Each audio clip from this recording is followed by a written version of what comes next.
নমস্কাৰ সকলোকে স্বাগতম জনাইছোঁ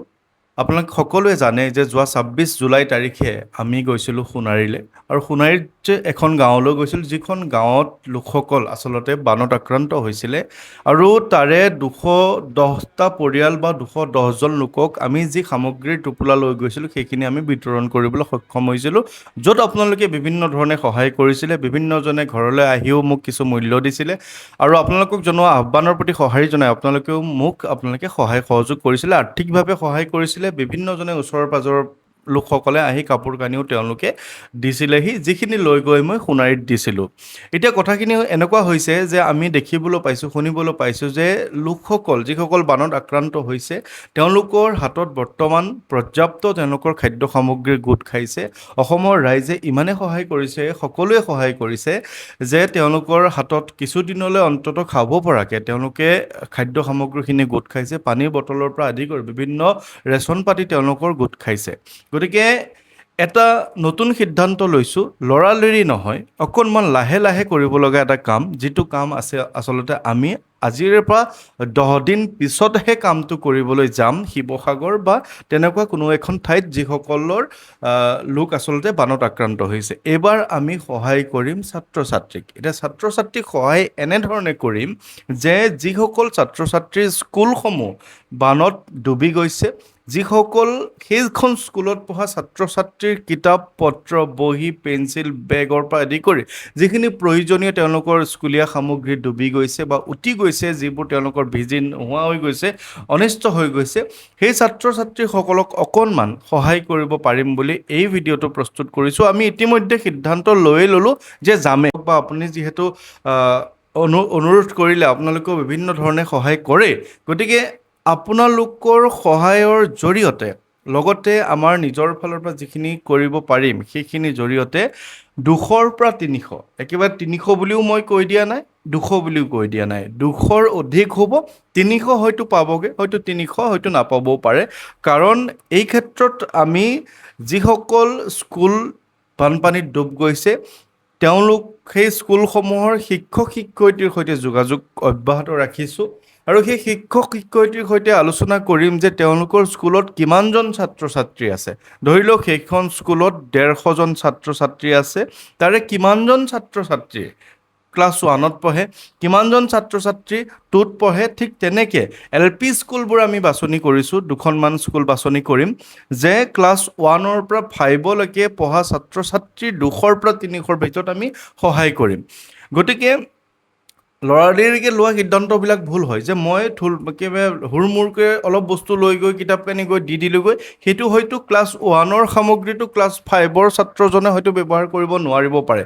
বা ক্লাছ 5ৰ যিটো সামগ্ৰী হ'ব ক্লাছ 5ৰ সামগ্ৰীটো যদি মই ক্লাছ 1ৰ ছাত্ৰ ছাত্ৰীক দি দিওঁ সেইটো হয়তো তেওঁ ব্যৱহাৰ কৰিব নোৱাৰিব পাৰে গতিকে আমি এটা উচিত সঠিক সিদ্ধান্ত লৈ এনে এটা ব্যৱস্থা কৰিছোঁ ক্লাছ 1ৰ পৰা 3লৈকে এটা পেকেজ থাকিব বা পেকেট থাকিব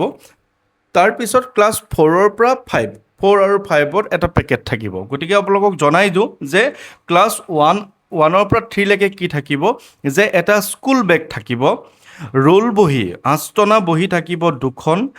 এখন মেথছৰ বহী থাকিব যি বক্স সৰু সৰু ল'ৰা ছোৱালী যে লিখিব পাৰে তেনেকুৱা বহী মেথছৰ বহী থাকিব এখন ছবি অঁকা বহী থাকিব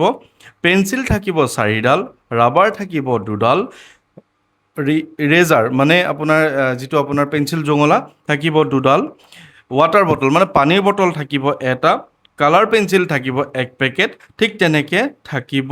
পেঞ্চিল বক্স যে যিসকল পেঞ্চিলসমূহ ভৰাব পৰা যে এটা যে সৰু যে কম্পাছৰ নিচিনা থাকিব সেই পেঞ্চিল বক্স এটা থাকিব ক্লাছ 1ৰ পৰা 3ৰ ভিতৰত গতিকে এই সামগ্ৰীখিনি কৰোঁতে এটা পেকেজত বেগটোৰ পৰা আৰম্ভ কৰি বহী কিতাপলৈকে 450 টকা এটা পেকেটত প্ৰয়োজন হ'ব আমি হিচাপ কৰা মতে তাৰপিছত 4 আৰু 5ৰ যিখিনি ছাত্ৰ ছাত্ৰী হ'ব তেওঁলোকৰ কাৰণে থাকিব এটা বেগ 2খন 8টনা বহী 2খন প্লেন বহী পেন 2টা পেঞ্চিল 2ডাল ৰাবাৰ 2ডাল ইৰেজাৰ 2ডাল ৱাটাৰ বটল এটা তেনেকৈ থাকিব কম্পাছ এটা বা পেঞ্চিল বক্স এটা আৰু এই গোটেইখিনি সামগ্ৰী ক্লাছ 4 আৰু 5ৰ যিখিনি সামগ্ৰী হ'ব এই সামগ্ৰীবিলাকৰ প্ৰয়োজন হ'ব 510 টকা গতিকে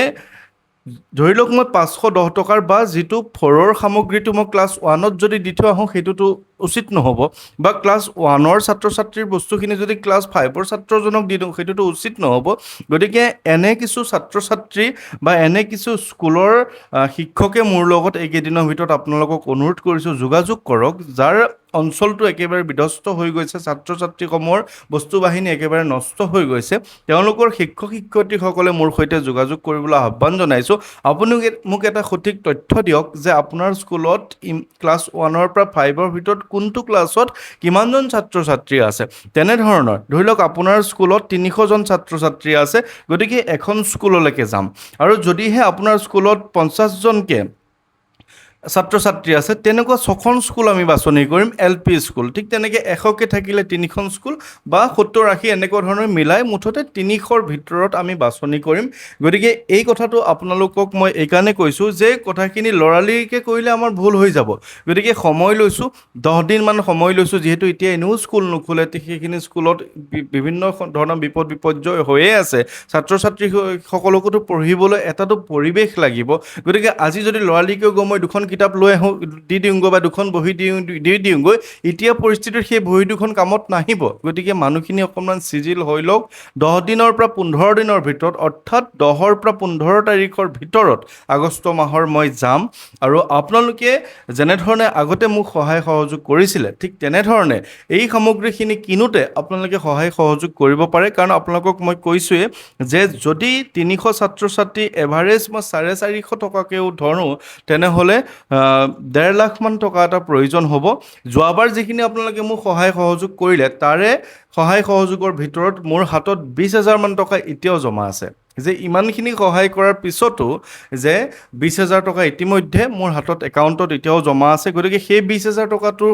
সহিতে আৰু 1 লাখৰ অধিক মোক টকাৰ প্ৰয়োজন হ'ব। নিজৰ ফালৰ পৰা যিখিনি কৰিব পৰা যাব সেইখিনি কৰিমেই। তাৰোপৰি আপোনালোকে যদি ইচ্ছা প্ৰকাশ কৰে যে ছাত্ৰ ছাত্ৰীৰ ভৱিষ্যতৰ বাবে যদি আপোনালোকে সহায় সহযোগ কৰিব বিচাৰে, আৰু যদি আপোনালোকে মই কৰা এই ঘোষণাটো আপোনালোকে সন্তুষ্ট হৈছে, বা আপোনালোকে যিসকলে ভাল পাইছে তেওঁলোকক সহায় সহযোগ কৰিবলৈ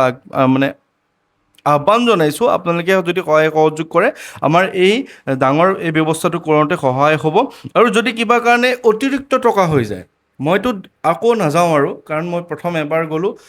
আৰু এবাৰহে যাম। গতিকে অন্য যিসকলে ইমান বেছি কষ্ট কৰি সহায় কৰি আছে, মোৰ সেইখিনি আচলতে তেজপুৰৰ পৰা গৈ কৰিব পৰাকৈ মোৰ কিছু অসুবিধা এটা হয়, বহুত দূৰ হৈ যায়। গতিকে মই আৰু এবাৰেই যাম। যদি কিবা কাৰণে অধিক টকা জমা হৈ যায় আপোনালোকে দিয়া, তেনেহ'লে চেষ্টা কৰিম এটা ছাতি দিবলৈ সৰু সৰু ল'ৰা ছোৱালীখনক, ক্লাছ 1ৰ পৰা 3ৰ ভিতৰত যদি 100 ছাত্ৰ ছাত্ৰী আছে, 100টা ছাতি দিবলৈ চেষ্টা কৰিম, যাতে গৰমত সকাহ হয়। গতিকে আশা কৰোঁ আপোনালোকে এই ভিডিঅ'টো বা এই কথাখিনি ভাল পাইছে। গতিকে সকলোৱে সহায় সহযোগ কৰিব বুলি আশা ৰাখি এই ভিডিঅ'টো ইমানতে সামৰণি কৰিছোঁ, আৰু কেনে হৈছে পদক্ষেপটো আপোনালোকে জনাব। সকলো ভালে কুশলে থাকিব। আজি গুৰু পূৰ্ণিমা, সকলোলৈকে গুৰু পূৰ্ণিমাৰ শুভেচ্ছা জ্ঞাপন কৰিছোঁ। ধন্যবাদ।